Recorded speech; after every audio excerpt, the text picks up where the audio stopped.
Hello there, Gunners. How are you? This is Blog on You Gunners. This is our pre-match preview. We've got Newcastle coming to the Emirates on Monday. Let's break it down and take a look. Arsenal are in pretty good form coming into this one. We have 3 wins and a draw in the Premier League from our last 5, which is pretty good going. We would have hoped to have had 4 wins in a row in the league coming into this one, but unfortunately we let the momentum slip a little against Crystal Palace. A game where we didn't really deserve the win, neither did they in fairness, but it was a pretty tepid performance and one evocative of our creative struggles of earlier in the season when we were not really creating anything meaningful or purposeful and conceding crappy goals too. Happily on this occasion we didn't concede, but we had nothing to show for it either, and it was a shame, but still 3 wins and a draw is pretty good going. We could have asked for better, but I think we are where we are, and considering where we were in December, we've got to be fairly happy with how things are going and how that run is panning out. If we can get another win against Newcastle, then that becomes a pretty bloody good record, probably one of the best in the league, and pushes us from mid-table up into the respectability of the top half. But let's not get ahead of ourselves. Form-wise, we're doing okay. We still need to build on several things.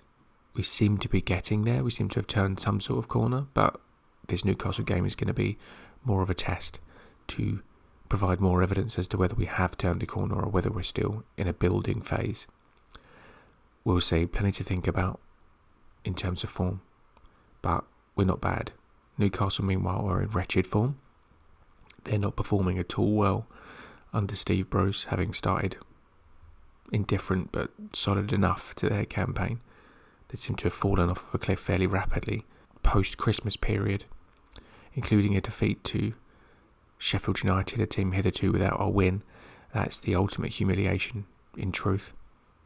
Sheffield United are an appalling outfit. Struggled to do anything all campaign, and Newcastle managed to lose to them. That's going to be a defeat that hurts, undoubtedly, and I'd be hoping there's no sort of backlash or response for the Arsenal game, but we'll see. In terms of selection, we've got a fairly full roster from which to choose. The key returnings, as it were, is Thomas Partey, who got 20 minutes under his belt against Palace. I think some thought or hoped he would have been risked for a bit more than that, but in the event, 20 minutes is what he got. It seems to have passed without further incident, so what he gets from here is another matter. Is he risked from the start? Perhaps not. I think I'd like it. I think we'd all like it, to be honest, to see him get 60 minutes, but I'm not sure that's going to be the case.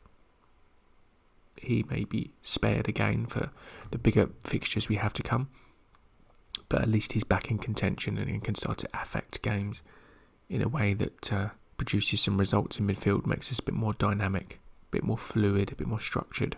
Selection-wise, Martinelli, I think, may be back for this one. He twisted his ankle in the warm-up pre-Palace, or was it pre-Newcastle? It might have been the pre-Newcastle FA Cup game, actually, so even further back than that. Giving us all a real scare that he'd done some sort of ligament damage long-term. In the event, it looks just to be a minor twist.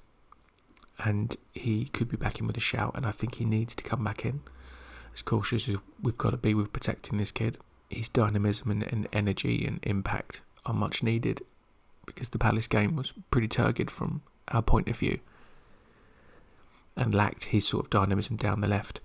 So I think if he's fit, available and risk-free enough to justify, let's get him on from the start down the left. And then you ask the questions about who goes right and who goes central. Saka right, obviously. Smith Rowe in behind. And then it's a toss-up between Lacazette or Aubameyang. Lacazette's in much better form. Dropping the captain is a difficult proposition for the manager, so I think he'd probably err on the side of Aubameyang there. But there's no doubting that Lacazette is a much better proposition through the middle than Aubameyang is. He provides much better link-up play, where Aubameyang is more about movement and finishing. But we'll see. That's a decent problem to have for the manager in terms of how he shuffles his pack, but I think Martinelli has to come back in for this one if he's available. Pablo Mari is the only other pressing injury we have in the pack. I don't think he's going to be available for this one. The manager said it would be a few matches. Then we have Kieran Tierney, who's on the cusp of a return, but whether he's going to be risked, having learnt the lessons of Thomas Partey in December, I don't know. But we saw in the game against Crystal Palace just how important Kieran Tierney is to our left-hand side. So, with the lack of alternatives at left-back, and Ainsley Maitland-Niles' indifferent performance, I wonder if the manager will roll the dice on that one. In the grand scheme of things, if there's any doubt, he probably shouldn't roll the dice and leave Kieran for another game, because he needs a rest. He's played a lot of minutes for us, including 120 at Newcastle, which he never should have played, if we're honest. That was a game I think we'd all much rather have lost or drawn than the Palace game. But it is what it is. We'll see if he's back. I think the manager will be keen to have him back, very keen, because he's so indispensable to our football. Let's hope he's recovered enough to have a good crack at it. But it highlights the need on a separate note for some decent natural left-back cover. And I'd be surprised if Edu and Mikel aren't looking at that. That those absences aside, or potential absences aside, we have a pretty full pack to shuffle. Options across the pitch. And I think the manager will be looking to field as strong a side as he possibly can, so we can get into some sort of rhythm ahead of what is a difficult run for us. But Newcastle are the clear and present danger here, and where the focus should be. The FA Cup, I think, will have quite a big bearing on this one for Arsenal and for Newcastle, more so Newcastle. I think they found a good deal of success in the tie early this month, playing it as they did. They were incredibly compact, incredibly deep, organised and unambitious. Not that they care. I don't think teams particularly care about their ambition. I think they know they can come to Arsenal and sit that deep and that compact and just invite us on. For the most part, in that match we struggled. That said, we did create some usable opportunities in the 90 minutes. Nothing overwhelmingly clear cut, but some usable opportunities. Because I'm not convinced anyway that Newcastle have the quality to deny us entirely for those 90 minutes in a way that other teams have been able to do. But I would think, again, they will sit deep. They will look to hurt us on the break if they can, use the pace of their guys up top, or use the height of Andy Carroll, or the link play of Andy Carroll if he's available. You know, the man is in and out of the team because of injuries. I don't know if that's the case for this one, but if he is fit and available, I expect them fully to give him a run out, because he was so effective for them defensively and offensively in the match against us. And that's when we've got to be careful of. We've got to put the chances away that we do create. We've got to find a way to break them down early on, because the longer the game goes, the more it plays into their hands, obviously. So I think very much that the FA Cup match will inform the way they play, and it will inform the way we play, simply because we're going to be faced with 2 banks of 4 or 2 banks of 5, whichever way you want to call it. Key men for us in this one, I think I'm going to go with Martinelli on the off chance that he starts the match. I suspect he will, if he's fit. I don't know, so it's a bit of a punt from me, but I think Martinelli will be the key man for us. We will see in this one what we were missing for the last couple of games in terms of impact and dynamism and thrust and pressing that he brings for the 90 minutes. We'll see that in evidence if he starts, and that will inform so much about our future and the direction we're headed in.